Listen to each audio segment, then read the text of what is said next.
আসসালামু আলাইকুম সবাইকে। আজকে এই ভিডিওটা থাকবে ইটালির লাস্ট ভিডিও। তো ওই দিন প্ল্যান ছিল হেপি আপুর সাথে দেখা করব। আপু হচ্ছে আমার এক কাজিন। তো আমাদের প্ল্যান ছিল যে আর্কো দি ট্রাভেরটিনোর যে কাবাব শপ আছে একটা আলিবাবা ফাইমকে ওটা ট্রাই করে দেবে আমরা তো, প্লাস হেপি আপুর সাথে দেখা হবো। তো এই কারণে ওইখানে আমি সেট করছিলাম যে আমরা ওইখানে মিট করি। আর সকাল সকাল ম্যাডাম মিঠা রানী আন্টির যত আলু পেঁয়াজ আছে এগুলি নিয়ে নাড়াচাড়া শুরু করছে। রেখে দাও, রেখে দাও প্লিজ, জায়গা মতো রেখে দাও।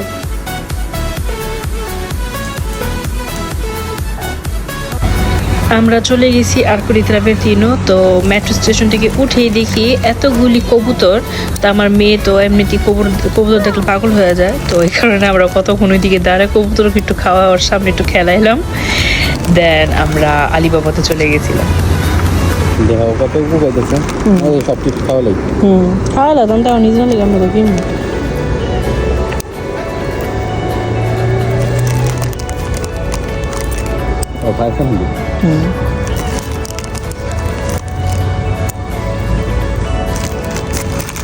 দুটো দিয়ে দিই।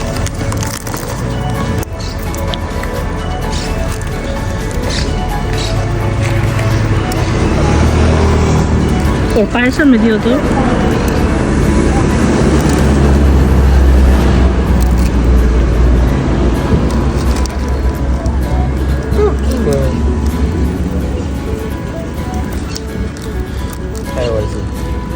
ইটালিতে থাকতে আলিবাবার যে শরবত আমার খুবই একটা প্রিয় খাবার ছিল, মনে হইতো এটার থেকে মজার আর কিছু নাই। তো ইউকে আসার পর আই ডোন্ট নো আমার জেডিকের র্যাপটা খুব পছন্দ।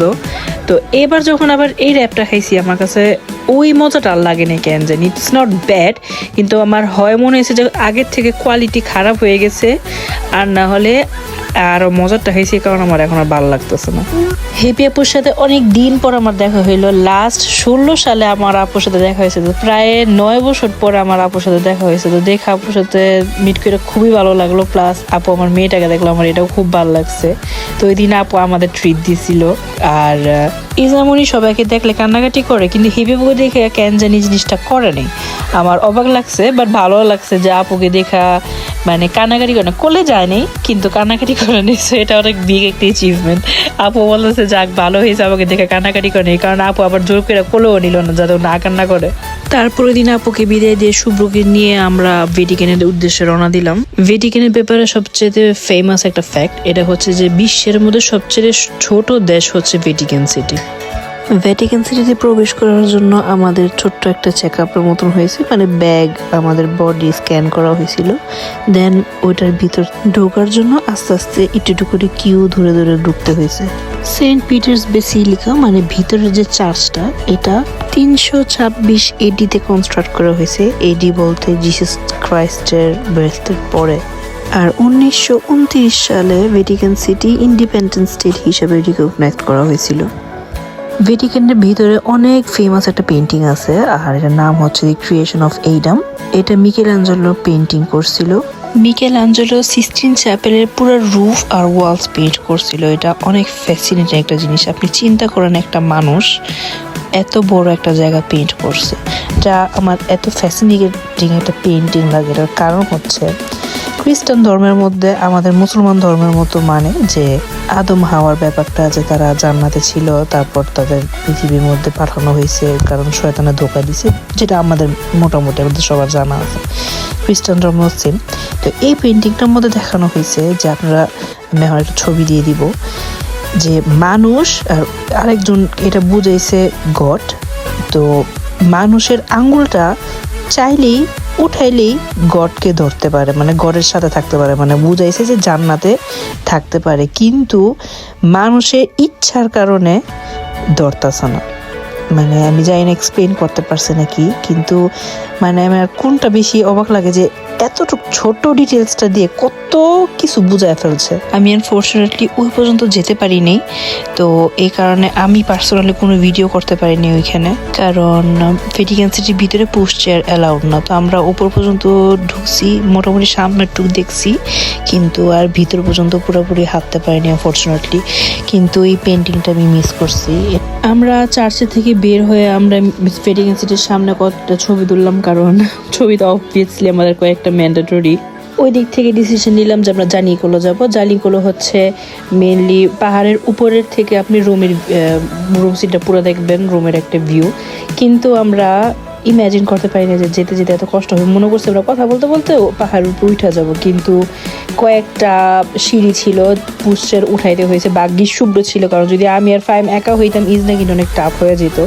এইখানে মোটামুটি আমরা হাফ ওয়ে থ্রু একটু ব্রেক নিতেছিলাম, আমরাও রেস্ট নিতেছিলাম, আর ইজনাকে একটু কবুতর দেখাইতেছিলাম। কিন্তু আমার যেমন টার্গেট ছিল যে সূর্য সানসেটটা কি দেখতে পারবো ওপর থেকে। যদি কোনো সময় ভিউ দেখতে হয়, আমি পার্সোনালি এটা আমি ফলো করি যে একটা এমন সময় যাবেন যে দিনের ভিউটাও দেখতে পারবেন, রাতের ভিউটাও দেখতে পারবেন, দুই সৌন্দর্য।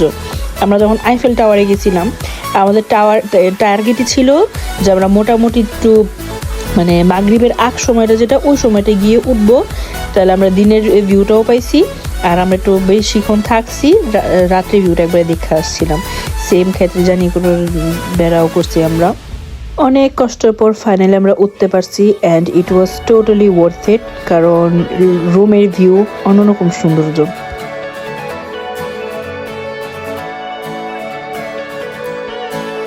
কলেজের জানিকোলো ফেমাস হওয়ার রিজন হচ্ছে গারিবালদি। ওই সময় কোনো একটা যুদ্ধ হয়েছিল, আমি এত হিস্টোরিক্যালি এত আপডেটেড নাম, সো সরি। গারিবালদি ওই সময় ফ্রেঞ্চ ট্রুপদের বিরুদ্ধে জিতছিল আর কি, এরকম একটা কিছু, যে কারণে জায়গাটা ফেমাস। আর গারিবালদির জন্য একটা স্ট্যাচুও করা হয়েছে। জানিকোলো থেকে নেমে আমরা তেভেরের সামনে দিয়ে পাস হয়ে আমাদের পিয়াসা নাওয়ানা টার্গেট ছিল। তো আমরা তেভেরের সামনে তবুও স্টপ হয়ে কয়েকটা ছবি তুলে নিলাম। তেভেরে হচ্ছে একটা নদী যেটা রোমের মাঝখান দিয়ে যায়, আর ইটালির মধ্যে তৃতীয় সবচেয়ে বড় নদী হচ্ছে তেভেরে। একটা সময় এই তেভেরে দিয়ে সব এক্সপোর্ট আর ইম্পোর্টের বিজনেস করা হইতো। আমাদের নেক্সট স্টপ ছিল পিয়াজা নাভোনা। তো এই পিয়াজা নাভোনা যাওয়ার আগে আমাদের ছোট্ট আরেকটা ব্রেক ছিল।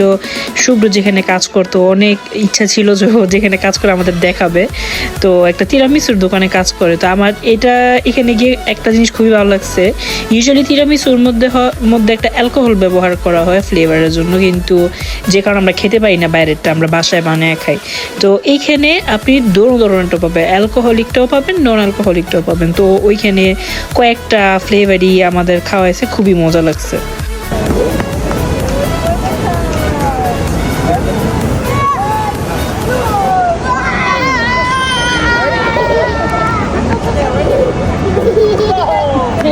খুশি নাকি? চিন্তা করতেছি না, খুশিটা কি হয়?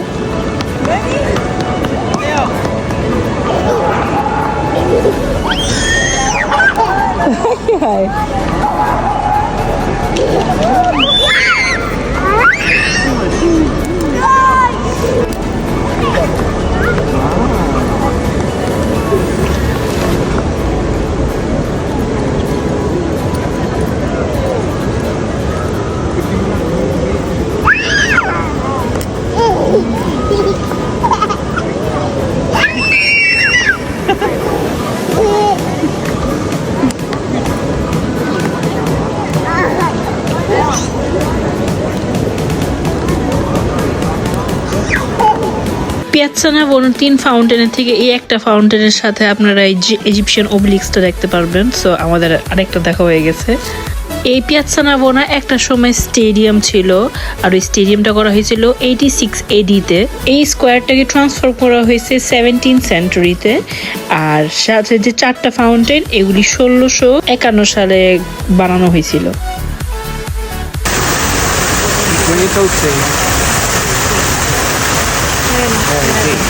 Aí se ele chiar muito,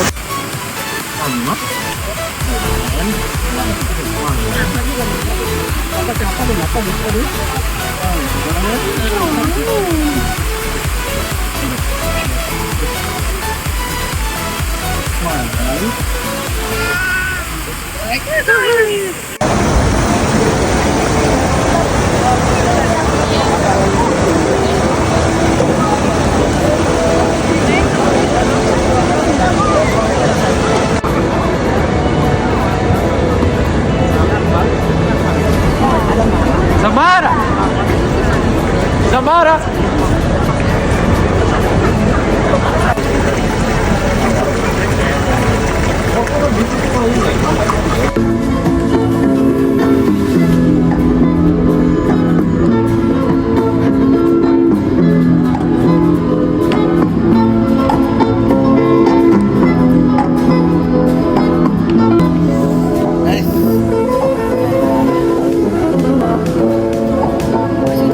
as you could see আমরা ক্যাসেল সান তানজোরাতে এসে পড়ছি। আর এটা নামেই বলে এটা একটা ক্যাসেল। আর এই ক্যাসেলটা মেনলি ভ্যাটিকানের সাথে একদম ডাইরেক্টলি কানেক্টেড একটা আন্ডারগ্রাউন্ড আছে। বর্তমানে এটা একটি মিউজিয়াম। আর এটার নাকি নিচের তলায় 5টা ফ্লোর আছে, যেখানে শুধু এই ফ্লোরগুলোর মধ্যে আগের দিনের এম্পায়ারদের অনেকগুলি টম্ব আছে। আমাদের এই দিনের শেষের ডেস্টিনেশনে যাওয়ার জন্য পিয়াচ্চা কাপুরে মাঝখান দিয়ে যেতেছিলাম। আর চিন্তা করলাম একটা ভিডিও করি, কারণ অনেক সুন্দর একটা প্লেস। অফিস যে ইফ ইউ ক্যান দেখে এসছেন। তো আমরা মেট্রো স্টেশনে যাচ্ছিলাম, কারণ আমাদের মেন নেক্সট স্টপ ছিল ফার্সি। ফার্সিতে যাওয়ার দুইটা রিজন। এক হচ্ছিল আমার ফ্রেন্ড প্রীতম ওয়েট করতেছিল আমাদের জন্য দেখা করার জন্য ওয়ান লাস্ট টাইম। আর আরেকটা রিজন হচ্ছে ফার্সির আইসক্রিমের জন্য। ফার্সির আইসক্রিম সেই মজা, যদি পারেন প্লিজ যায়েন। অনেক রকমের ফ্লেভার থাকে ওদের কাছে, আর অনেক পুরনো একটা দোকান। আর ওদের এই এত মজার আইসক্রিমের কারণে ওরা অনেক ফেমাস সারা রোমের মধ্যে। ওই দিনটা আমাদের মোটামুটি ভাবেই শেষ হয়েছে। আর আমার অলরেডি লোলাসা পড়তেছে ভয়েস ওভার দিয়ে ছবি দেখতে দেখতে। উফ, কিছু মিস করি।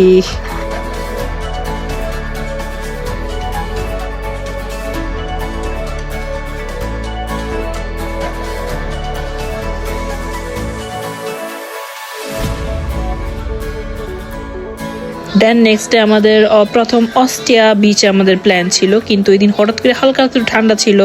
তো আমাদের নেক্সট ডে যেহেতু আবার আরেকটা দেশে যেতে হবে, চিন্তা করলাম যে ইজনামণিকে যেভাবে হোক সুস্থ রাখতে হইব, তো অন্য কোনো জায়গায় যাই। তো ওই দিন আমরা এওরের উদ্দেশ্যে বের হয়ে গেছিলাম। আমরা আগে অবভিয়াসলি একটু ব্রেকফাস্ট করে নিলাম। আর ইটালিতে কোনো সময় আমরা বাসায় ব্রেকফাস্ট করি না, আমরা বাইরে ব্রেকফাস্ট করি, কারণ ফ্যান কাপুচিন আর ইটালির যে দুধ, এটা মজাই আলাদা। আমি আর আমার হাজব্যান্ড ভক্ত। দেন ব্রেকফাস্ট করে আমরা চলে গেলাম এওরের দিকে।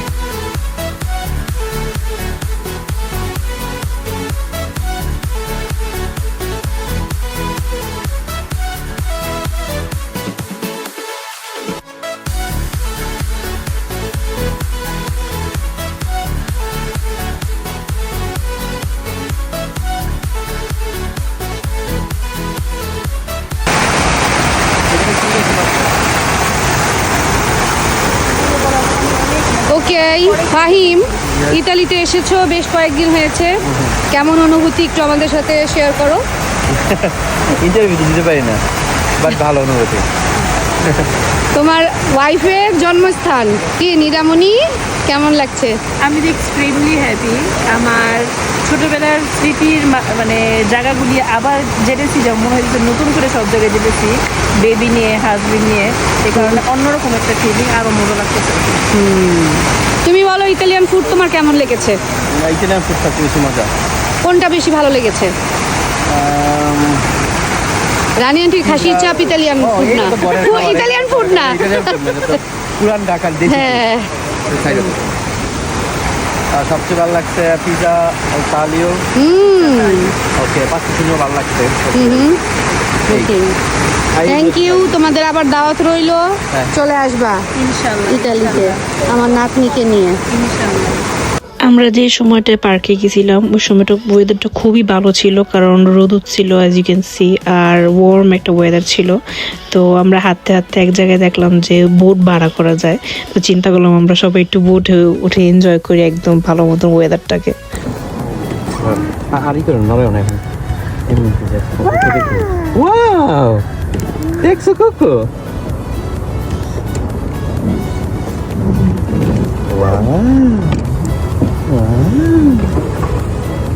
আয় আয় আয়, আমি পাইরিটা কুকুরে দেখে শরম পায়, লজ্জা পায়। এত লজ্জা পেলে হবে মা? কাকু আসো, আমাদের কাছে আসো। আলহামদুলিল্লাহ। আলহামদুলিল্লাহ। পাপার পেজের প্রতি তো মন চাইলো।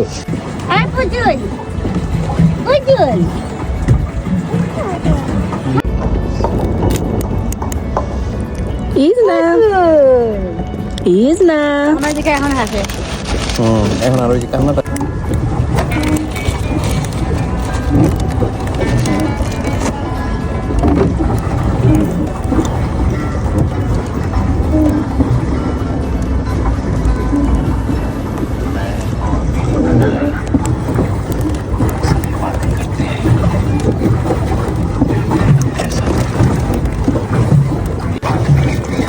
He's now.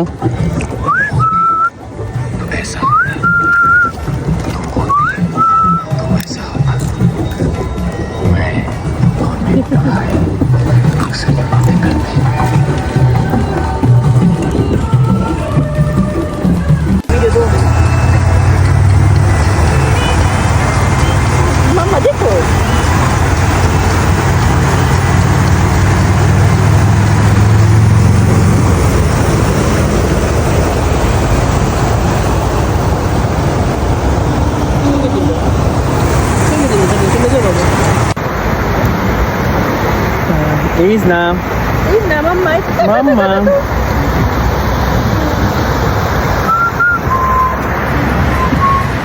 সময় মুখ করে হাসিও লাগে Yay.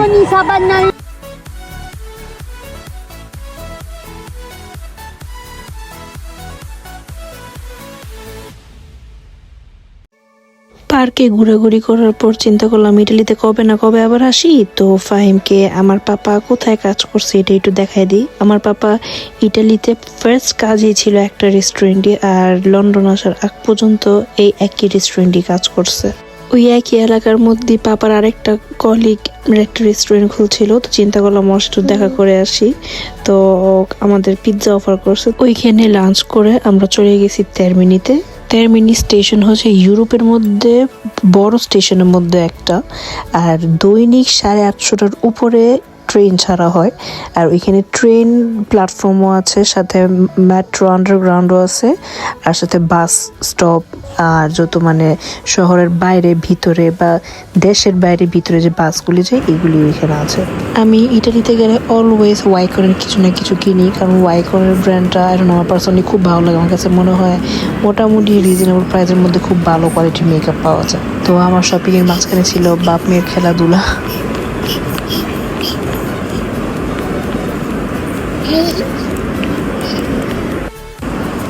Amo.